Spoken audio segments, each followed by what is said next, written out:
जय हिंद साथी। अगर आप भी उत्तर प्रदेश में प्रधानी का चुनाव लड़ने जा रहे हो तो आपको इन 10 बातों का विशेषकर ध्यान रखना चाहिए, नहीं तो आपका पर्चा खारिज हो जाएगा।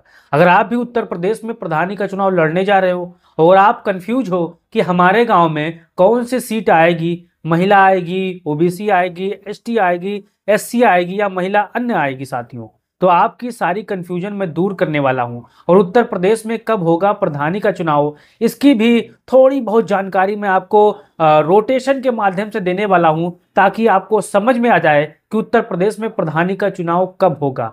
उत्तर प्रदेश में प्रधानी का चुनाव लड़ने का उम्र कितना है, क्या नौजवान महिलाएं, नौजवान बहनें, नौजवान भाई चुनाव लड़ सकते हैं? आज आपके सभी सवालों का जवाब देंगे। और उत्तर प्रदेश में कब होगा प्रधानी का चुनाव, तो आप अपना राय जरूर दो। और अब हमसे आप सवाल भी पूछ सकते हो कमेंट बॉक्स में कि जो आपके गांव में अगर महिला है तो कौन सा सीट आएगी। अपना जिस हिसाब से आपका सवाल होगा उस हिसाब से हमारा जवाब होगा।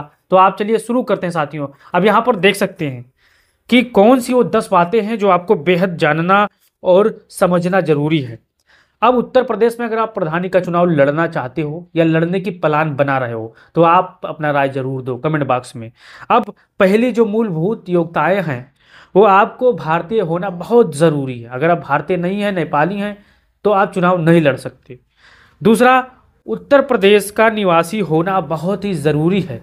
अगर आप उत्तर प्रदेश का निवासी नहीं हो, अगर आप प्रधानी का चुनाव लड़ना चाहते हो तो आप यहाँ पर चुनाव नहीं लड़ सकते हो। फिर दूसरे नंबर के पहले कॉलम में आयु सीमा क्या है। अब बहुत से लोगों का सवाल है कि हमारी पत्नी की उम्र कितना होनी चाहिए, हमारी बहन चुनाव लड़ना चाहती है, कितना उम्र होना चाहिए। तो आप यहाँ पर जो चार्ट मैंने लगा दिया है पढ़ लीजिए। कोई भी महिला पुरुष 21 साल की उम्र में अपने गांव का प्रधान बन सकता है और अपने गांव का सेवा कर सकता है विकास के माध्यम से साथियों।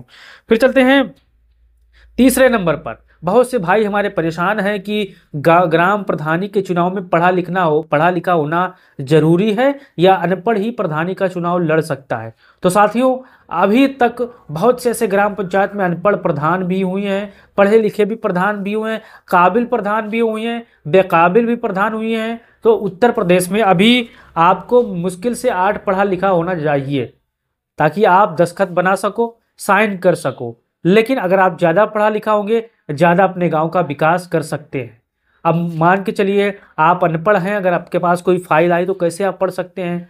कोई दाहिने बाएं लोगों से पढ़ाएंगे तो आपकी बेइज्जती होगी। इसलिए आप पढ़ा लिखा हो तभी चुनाव लड़ो साथियों। फिर ये चलते हैं चौथे नंबर पर, आपराधिक पृष्ठभूमि। मैंने चार्ट यहाँ पर लगा दिया, जिस साथी को सुनने में दिक्कत हो वो पढ़ भी सकता है। यदि किसी उम्मीदवार को गंभीर अपराध में दोषी ठहराया गया है और उसकी सजा पूरी नहीं हुई है, वह चुनाव लड़ने के लिए अयोग्य है। यदि किसी पर भ्रष्टाचार का चुनाव संबंधित अपराधों के तहत सजा हुई है तो चुनाव लड़ने के लिए अयोग्य है।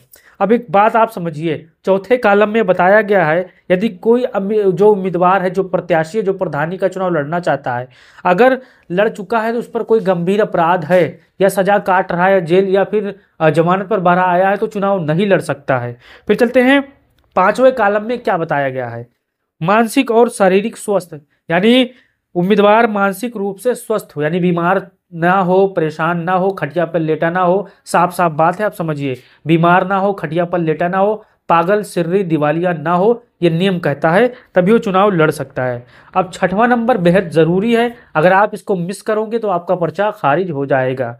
अब जिस ग्राम पंचायत से वो आदमी प्रधान पद का चुनाव लड़ने जा रहा है, मान के चलिए आप अपने गांव से प्रधान का चुनाव लड़ना चाहते हो, तो उस ग्राम प्रधान की मतदाता सूची में आपका नाम होना बेहद ज़रूरी है।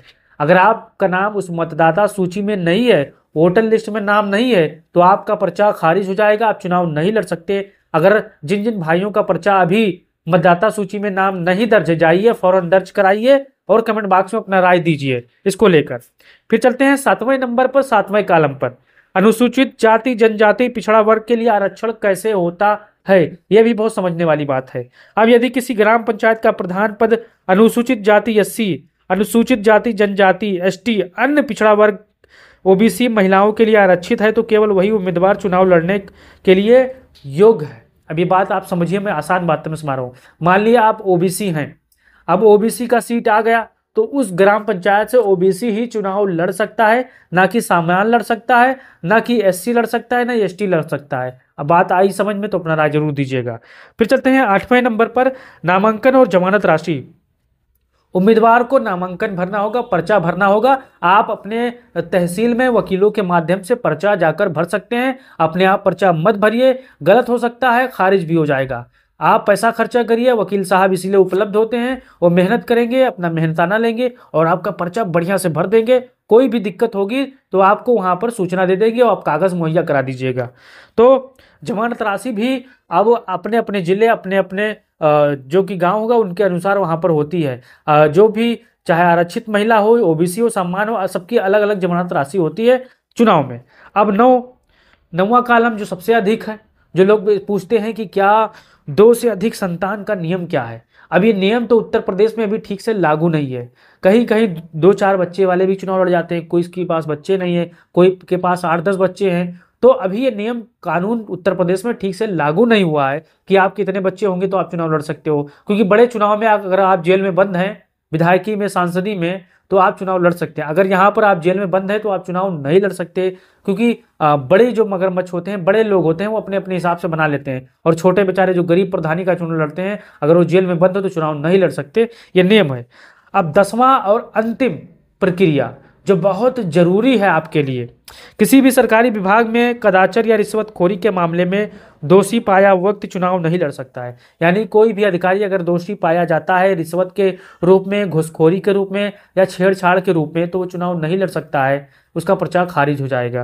क्योंकि वहां पर नो ड्यूज लगता है, जो सर्टिफिकेट होता है थाने से बनता है। फिर सरकारी कर्मचारी रहते हुए किसी पद से बर्खास्त किया गया हो, वह व्यक्ति भी चुनाव नहीं लड़ सकता। अगर आप भी सरकारी कर्मचारी हो, अगर आपको सरकार ने बर्खास्त कर दिया है भ्रष्टाचार या किसी भी रूप में, तो आप चुनाव नहीं लड़ सकते हो। अब आपको एक चीज मैं आपको बता दूं, उत्तर प्रदेश में आरक्षण तय कैसे होता है। अब आरक्षण तय करने का तरीका अब यहाँ पर आप देख सकते हैं। गांव की को श्रेणीकरण किया जाता है, यानी गांव के लोगों को पहले गिनती किया जाता है कि एससी कितने हो, ओबीसी की कितने हैं, उसी के हिसाब से वहां पर नियम लगा दिए जाते हैं कि ये अब एससी के लिए रिजर्व है, ये ओबीसी के लिए रिजर्व है, या अन्य के लिए रिजर्व है। ज्यादा संख्या वाले सीटों को, जैसे मान लो आपके गांव में 80 सीट है, तो उस गांव मतलब एससी की संख्या ज्यादा है तो उस गांव को एससी के लिए रिजर्व किया जाता है। फिर चलते हैं आरक्षण वर्ग, उनकी आरक्षण प्रक्रिया। अब ये बहुत चीज जरूरी समझने वाली बात है। मैंने यहाँ पर चार्ट लगा दिया, आप देख सकते हैं। अनुसूचित जाति एससी आरक्षण, जनसंख्या के अनुपात गांव को आरक्षित किया जाता है। मान के लिए चलिए आपके गांव में 80 की ज्यादा डिमांड है, ज्यादा वो गिनती में है, तो उनके लिए वो रिजर्व होगा। फिर अनुसूचित जनजाति एससी, उत्तर प्रदेश में बहुत से कम ऐसे ग्राम सभा हैं जहां पर जनजाति के लोगों के लिए सीट छोड़ी गई है, ये आप भी ध्यान में रखिएगा। और पिछड़ा वर्ग का कैसे लागू होता है, ओबीसी के लिए भी आरक्षण उनकी जनसंख्या के अनुपात लागू होता है। यानी मान के चलिए आप ओबीसी से आते हो, आपका पूरे गांव में पहले जानकारी लिया जाएगा, सरकार अपने खुफिया तंत्र से जानकारी लेगी कि कितने ओबीसी हैं, कितने एससी हैं। अगर जितनी संख्या जिसका ज्यादा होगा उसी को आरक्षण रूप में वहां पर तैनात कर दिया जाएगा, उसी पद को यहाँ पर दे दिया जाएगा। महिला आरक्षण, एससी में भी महिला आरक्षण है, एसटी में भी महिला आरक्षण है, जनरल में भी महिला आरक्षण है। और यानी तीनों जो चारों नियम है आरक्षण के, सब में महिला आरक्षण 33% लागू है। अब आपको अपना राय देना है और बताना है कि आपको हमारी बात समझ में आई। रोटेशन प्रणाली क्या है, अब यही मुद्दा आपको समझ में नहीं आ रहा है। अब मान के चलिए आपके गांव में ओबीसी है 2020 में, तो आप मान के चलिए बदलाव होगा, जनरल होगा या जनरल महिला होगी, या फिर एससी होगी या ओबीसी होगी। आपके गांव में जो अनुपात के हिसाब से, जनसंख्या के हिसाब से आरक्षण नियम लागू होगा।